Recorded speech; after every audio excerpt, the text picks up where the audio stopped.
Right.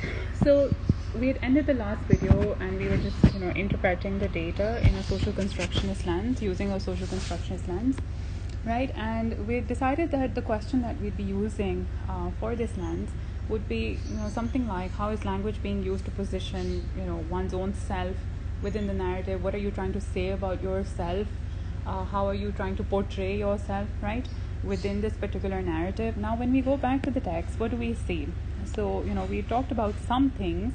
We talked about how this person is trying to position themselves as someone who was confused, given that, they're saying that they're not exactly saying what was happening, right? And then, as someone who is weak, and when they put in this bit about being over 60, that is there because they're trying to convey that they're not someone who you should be expecting help from, right? And they're trying to say that, I might not have been so useful in the first place. We can go back to the text and look at all of this. So, there's fear there as well, and then there's, I can't move very fast, so I didn't think it was a good idea for me to get involved. I'm in my 60s now, so I don't feel as strong as I used to be. I know it's bad, but I just feel like I didn't feel like I was going to be of any use to the girl. So again, here, using a social constructionist lens, you can sort of look at how this person is trying to justify, they're not getting involved because they're saying, I wouldn't have been that much use, even if I had gotten involved, right? And then here, this is also important when they say young lads, right? Because they talk about themselves being 60 and then young lads. So young lads here are, people who are eligible to help others out, who are able to step in and scare people off, who are intimidating other people. Right, so it's more of the job of the young lads to step in and scare people off, rather than someone who's over 60, someone who already has a bad back, and someone who can't move very fast, right? So here what we see is that this is how this person is using language. These are the constructions that they're using in order to perhaps the goal here can be that they want to evade guilt, right? For whatever they did. They don't want to come off as someone who is, not a responsible citizen. So they want to evade this label of being irresponsible and not being helpful to people who are in need of being, or who are in need of help, right? They want to sort of not be labeled as someone who would be, just a passive bystander in such a situation. So these are the goals, and they're using their narrative, they're using their language a particular way in order to achieve these goals, right? So they want to not be sort of feel guilty about not helping. They do not want to be deemed irresponsible by other people. They don't want to be labeled as a passive bystander. So these are what you call their goals, right? And they're using language a particular way. So they're sort of from using language so as to say that they were confused and they are weak and they're over 60, and perhaps that's why you shouldn't expect them to help, and they have doubts about their own, how useful they can be in such a situation. So this is their usage of language here, right? So this is what social constructionism, basically looks at. This is how you would interpret the data using a social constructionist lens. Now we come to these two other broad styles of analyzing data, and what you'll see is that some of the styles that we've talked about can be sort of fit, they do sort of fit in there. So we talk about something that's called a more empathetic style of interpretation, right, versus a more suspicious style of interpretation, right? What does this mean? So and let's start with suspicious style of interpretation.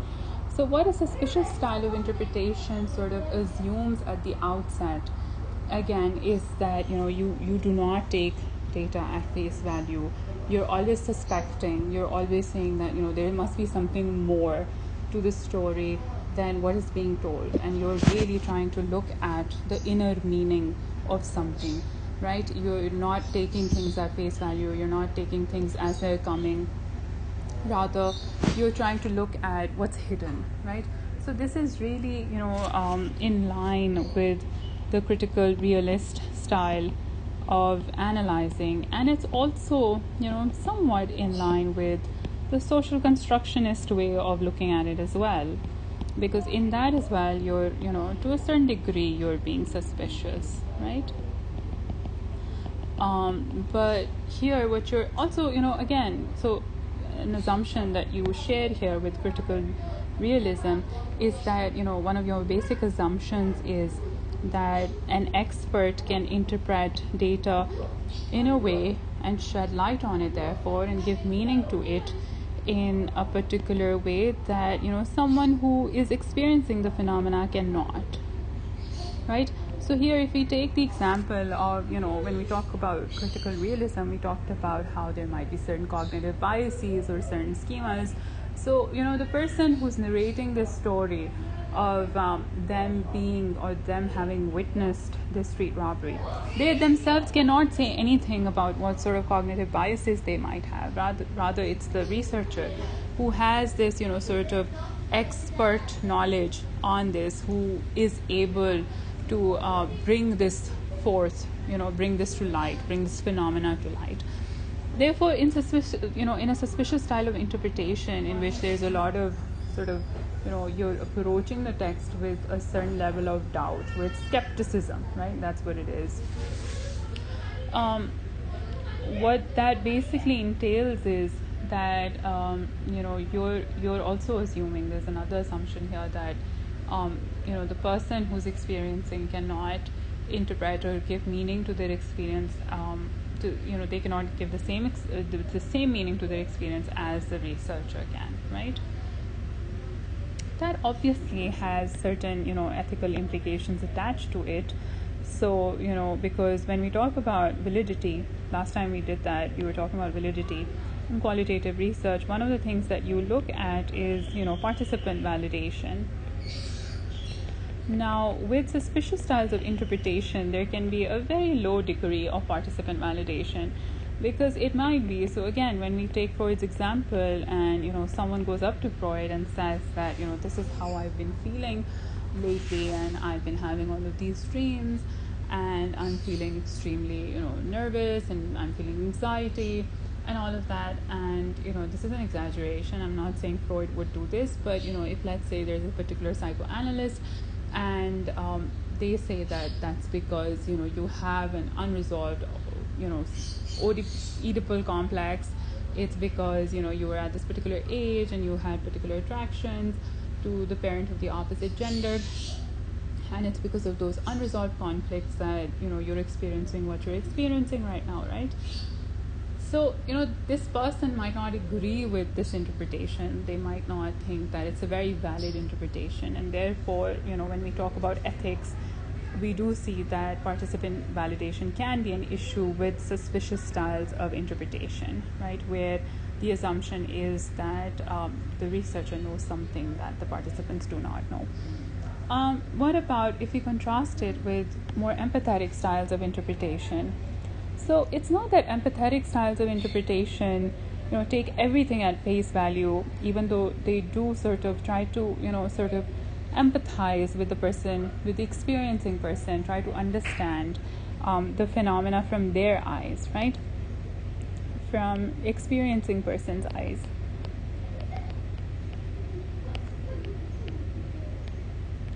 So, even though there is this, but it's not that this person, when you're using this sort of style, you will not be suspicious at all, or that you will not be trying to, understand inner meaning at all, or trying to be interpretive about it at all, right? It's not that you will be believing everything that the person will be telling you.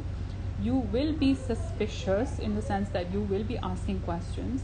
You will be looking at the narrative, and sort of at certain points you might say this doesn't make sense, and you might want to go back to the source of the data and check up with them again.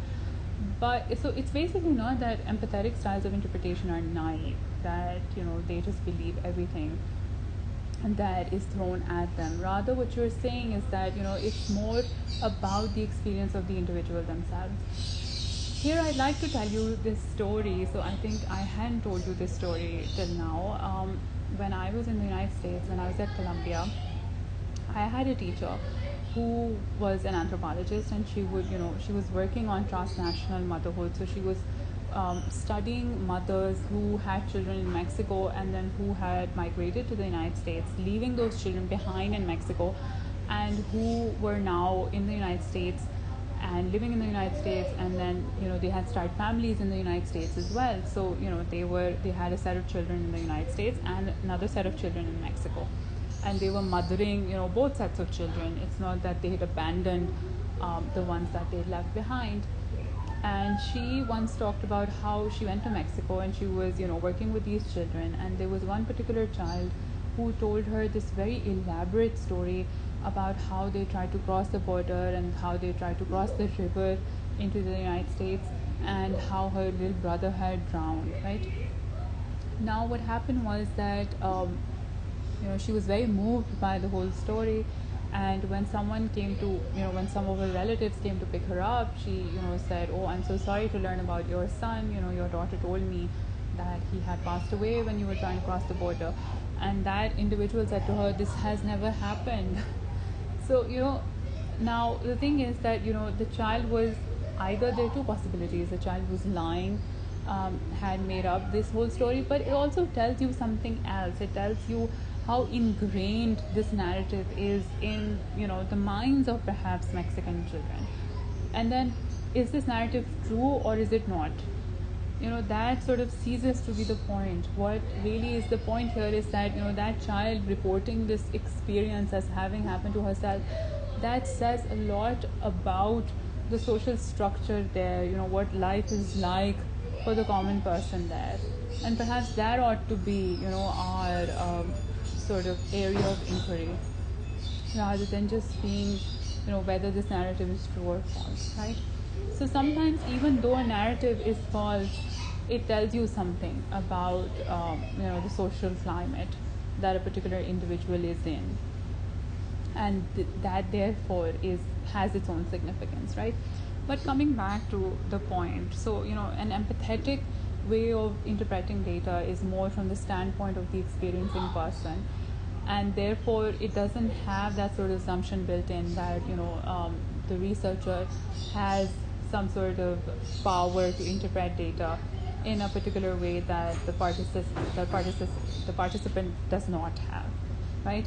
And therefore this way of looking at it can have high participant validation attached to it and less ethical issues, because when you're sort of, and this does not mean that you're basically again, so I'm trying to emphasize on this again and again, that this does not necessarily mean that you're not being suspicious, right? Because when you're looking at interpretation, so there can be different ways of looking at it, and I've talked about this in class as well, that one can be in which you sort of stay close to the data, right? And this is more in line with the empathetic way of interpretation. And the other is that you move away from the data and you use something from an outside source to analyze the data, right? So and this does not mean, when you move away from the data, that doesn't mean that this is a really bad approach, but it's just that you're using a theoretical framework that is outside of the data to make sense of the data, right? Whereas here in the empathetic style, what you're doing is you're making use of the data itself in order to make sense of it, right? So here, for example, when you go back to the extract, there's certain things that are implicit in the extract, but you can interpret it in such a way that you don't move away from it, right? So for example, when this person is saying that it was not a good idea for me to get involved, they are trying to justify themselves not getting involved. Now that is something that's built into the text, that's implicit. It's not said, but it's implicit. So an empathetic way of looking at it will take notice of these nuances but it will not be using anything from outside of the data to shed light on the data. In that sense, it will be trying to stay very true to whatever you have at hand. So this is and both of these frameworks, both of these ways of doing it can be powerful, but they have different assumptions built in, and they have different goals as well. And it's not that they're very, it's not necessary that these two approaches cannot go hand in hand, right? So it's not necessary that they're mutually exclusive. Sometimes you can use them in a complementary manner. So for example, with this text as well, you could read it in an empathetic manner, and then you could also read it in a more suspicious manner, in which you sort of doubt what this person is telling you, and you say that this person was trying to evade guilt, and that's why they're telling us what they're telling us. That can be a more suspicious way of looking at it. And there can be an empathetic way as well, right? Or you can be looking at perhaps some cognitive biases, which is a more suspicious way of looking at it. And you can also be looking at what is the experience like for the individual. So you can move back and forth between empathetic and suspicious approaches, and that can perhaps tell you something more than what using either of these approaches would tell you. Does that make sense? Let me just give an example before we end this. So anything that so for example, let's say I find a person cheating in class in a final exam, and I sort of am trying to understand if they've cheated or not, right? It was my suspicion that they have cheated, or someone reported to me that they cheated, right? So let's say that I can look at this situation in both an empathetic interpretive style and a suspicious interpretive style. How so? So this person comes up to me and they tell me a story. So the empathetic style can be that I stay close to their story, I look at what they're trying to say, I try and empathize with whatever the student tells me. I try to listen to their story and look at it from their point of view, their perspective. And so it's a believing perspective, right? The other can be a suspicious perspective, that I sort of note down everything, and I try to, even though, see again, so this might not be the best example, because even in an empathetic approach you can be looking at discrepancies between their own accounts, right? And looking at it from there, right? That if they say that, oh no, I wasn't doing this, rather I didn't talk to anyone, and then they later on say, no, but I was just asking for a pencil. So this is a discrepancy, that first of all they're saying I didn't talk to anyone, the second time they're saying, no, but I was just asking for a pen or a pencil, right? So in an empathetic approach also, you can sort of take note of these discrepancies. It's not that you're extremely naive and you say, oh yes, I believe everything you're saying, right? But if I try to analyze it suspiciously, I will have this sort of assumption at the outset that this person, there's something hidden here, right? So yes, so this is the chapter on interpretation. I have redone some of your evaluation criteria because I think the participant observation will no longer be possible. I'll send out an email to let you know about that. And for this week, you'll have an exercise in which you will have to interpret a particular text in a realist, a phenomenological, and a social constructionist, using these lenses. So yes, thank you so much for listening, for bearing with me, and goodbye.